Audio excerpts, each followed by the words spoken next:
Michael, please tell us more about what's happening, in this present, climate change development in Europe.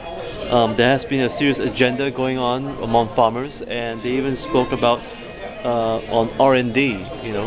Could you give us some insight on the future R&D issues with, in terms of the art of winemaking? Would technology be able to replace or should I say substitute the art of winemaking? The very simple answer to that would be hopefully not. In the wine industry, we actually don't really like the term R&D because it's a very technical term, and wine should be high quality wine should be a handcrafted product, so it should not be at all a technical product. But of course there are research institutes in different parts of the world, being this in Australia, in Adelaide, in Davis in California, in Bordeaux in France, who of course work with technologies and try to find out how to improve wine quality. But the best wines of the world are made without technology, and this will always be like this. And we talk about the most expensive and the really most high quality wines, they don't need technology at all.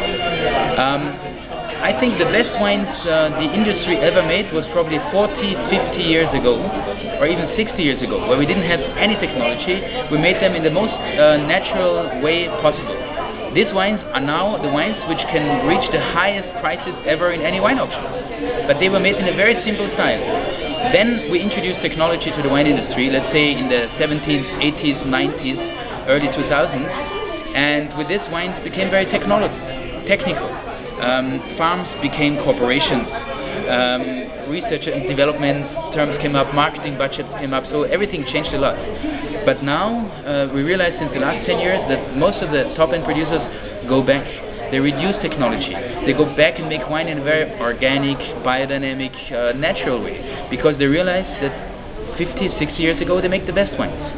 And they want to go back to the same style what they did at this time. That's why the whole organic trend, the biodynamic trend is very important. And with this trend, I think we will be even more capable to also reflect the climatic changes in the vineyards in terms of our wine production. So I'm not so much worried about the climate changes. For sure, the whole growing region will move up more north. And we are producing better wines in Germany now than we did 10 or 15 years ago. Acidity is a little bit lower, which makes wines more suitable for most of the palates in the world. But also more northern countries, like even the UK or Finland, are producing now wines nowadays. So we will have a lot of new wine producing areas coming up in the future.